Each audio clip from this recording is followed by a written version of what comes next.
Hi guys, it's ET from Tech Unscripted.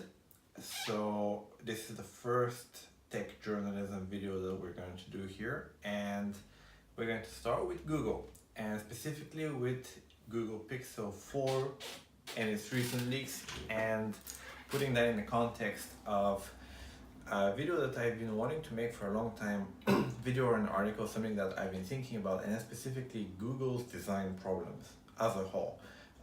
They're kind of almost inexplicable, although when you look at the fact that most Google products in the hardware sense don't quite match the software wizardry that they have, it's not, I guess, that surprising.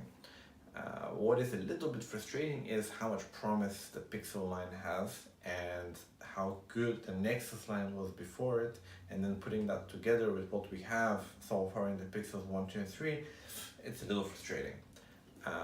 But there is some light at the end of the tunnel because there is some new leaks. I will leave a link to them at the bottom underneath this video of designs for the Google Pixel 4 and Pixel 4 XL, which look very good.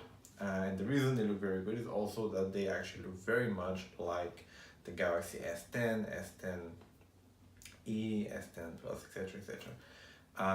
Now, that is not a bad thing per se, because every manufacturer is kind of copying every other manufacturer. It's not everyone copying Apple.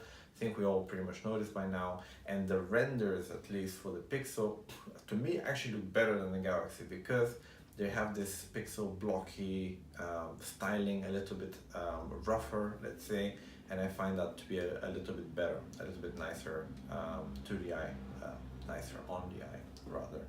So there is some potential, at least in the way that these phones look, but if we look historically, the visage has not been the only problem of Pixel phones, right? Because for instance, how did this all start? So Pixel 1 looked terrible. I mean, no jokes, that was a terrible, ugly phone. And my perspective of it at least was that this was just a vessel. It was the simplest phone they could make that has some sort of distinctive image just to get their software and that amazing camera to market. And for that, it was great, and it was supposed to be, let's say, an example of what a pure Android phone was supposed to be, like the Nexus phones before it, but it was also supposed to show this amazing camera that Google has and has had for some time now.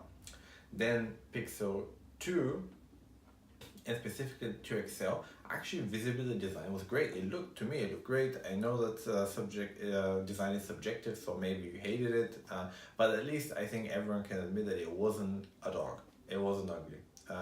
It had a lot of things going for it. Maybe it wasn't as polished, maybe it wasn't as perfect as something that Apple or Samsung might come out with, but it was fine. Now the Pixel 2, it's the small version, not so much, but that was more of a utilitarian device anyway, so it's not such a problem. But of course, then the Pixel 2 XL had a range of other quite shocking issues, which made it in many ways a no-go. I mean, you see a lot of tech reviewers, they all have a Pixel in their pocket for the camera, and it makes sense, and they all go on about stock Android. Okay, that's great, but it's not like we can ignore the fact that for the average consumer who cannot have 2, 3, 4 phones, if this is your main phone and it starts displaying burn-in issues after 2 weeks, or the screen is just terrible, even with the fix, the Pixel 2 screen was not good, and there are a bunch of other issues that came out with it. If you're just a consumer and you have that one phone and these phones are expensive, that is not okay, right? So Google really needed to fix these quality control issues that they had, and I don't know if this was Google's fault or it had something to do with LG because they were producing this phone, but that was not a home run at all. Where it was a home run was the software, which was great, and the camera, which was by all accounts the best. Now, I don't necessarily agree with that assessment in terms of the fact that it's a single lens camera. You don't have the flexibility of 2 or 3 or 4 or 5 lenses that we have now, and that has to count for something. And also, Pixel phones are terrible at video recording, especially when it comes to sound. So there is a lot to be said that it's not the best camera, but it's definitely up there as one of the best, and definitely good enough to justify the purchase as long as your unit isn't halfway broken, as a lot of them tend to be. And then we have the Pixel 3 and 3 XL, which fixed a lot of those issues. It was a lot better in terms of quality control. Camera was even better. Screen was actually fantastic. So all sounds fine. Of course, then you have that enormous notch, which look bewilderingly ugly. There is really, I don't understand honestly why it had to be so big, even with the two cameras at the front. Other manufacturers have managed to figure out a way around it. I don't know what the hardware team at Google is doing, and it kind of confuses me because they have also HTC staff, and HTC is renowned for good design. But on the other hand, it's not that surprising because HTC is still struggling with the bezels. It hasn't really joined the bezel-less future like other manufacturers. So I guess if you wanted to have bezel-less beautiful phones, HTC maybe is not the best manufacturer for you. But HTC is very good at other things, which hopefully will percolate down to future Pixel devices. Now, looking at these renders for the Pixel 4 and 4 XL, it looks like at least the theory of the design has been fixed. If these come to be true, then the phone should look amazing. In the last generation, they fixed a lot of the quality control issues, so if they can put that together of making the phone of good quality build, it doesn't break and doesn't have issues, and looks like that actually is up to date with modern standards rather than a one generation behind, which generally tends to be the Pixel way, then that could be really a home run. And there's a reason why that's important if you're Google and you're thinking that you actually want to sell more of this phone rather than have it serve as some sort of guideline for other manufacturers. And the reason is that the Pixels are bloody expensive. They're really, really up there with the iPhones, with the Galaxy S line, with the top of the line of Huawei. So when you're selling at that price point, you're not really allowed as many compromises as Google tends to make with Pixel. It doesn't really make sense for someone, for instance, if I was going to fork out 900 euros, as the case is here because I live in Europe, or 1,000 or something like that for a phone, I mean, I wouldn't really recommend that in any event because of all the amazing quality you can get for less. But if you were going to do that, you would not want to have to sacrifice so many things that you have to sacrifice when you're dealing with the Pixel. So in the Pixel 2 line, it includes a lot of technical issues. In the Pixel 3 line, it includes just visual styling and things like that. And there's always this fact that Google keeps sticking to a single camera, which from my perspective is not great. From my perspective also, I like to shoot video.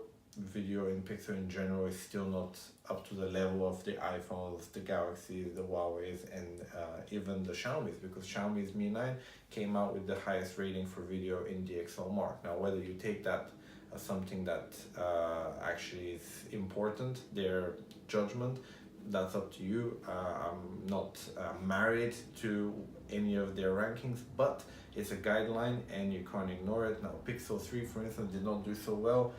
There could be many reasons for that, but it's objectively true that if you look at different samples of their video footage, it's never as good as the top rate, which would be fine if they weren't pricing at that level, but they are. So here's hoping that now the Pixel 4 line really joins that level of quality that it's trying to sell at, and it looks as if they may have at least dual camera setups in the bigger phone, which would be great. So let's hope that that's true, because Google has this role to play, at least in my view, in technology and in the Android space as the progenitor, right? Google invented Android, it's their thing. And in the minds of a lot of consumers, Google is Android. So when Google pushes out substandard phones, that's bad for Android as a whole, especially when you compare it to the Apple iOS space. Because on the one hand, Samsung is the face of Android, but especially probably in American markets or maybe Canada or something like that, then Google would be more easily associated with Android, which would make it more important for Google to present a good face of this ecosystem, which at the moment it's not doing. It's doing a good job, but not great, and nowhere near as good as it should be, considering it's Google, considering the resources that they have. I mean, they could smash this if they really put effort into it, no doubt. And the problem that Samsung has, for instance, with the very cluttered ecosystem, with the very cluttered software, that is easily avoided on a Google device because of the software.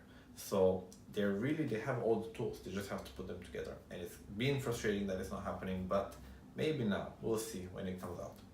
Okay, ciao.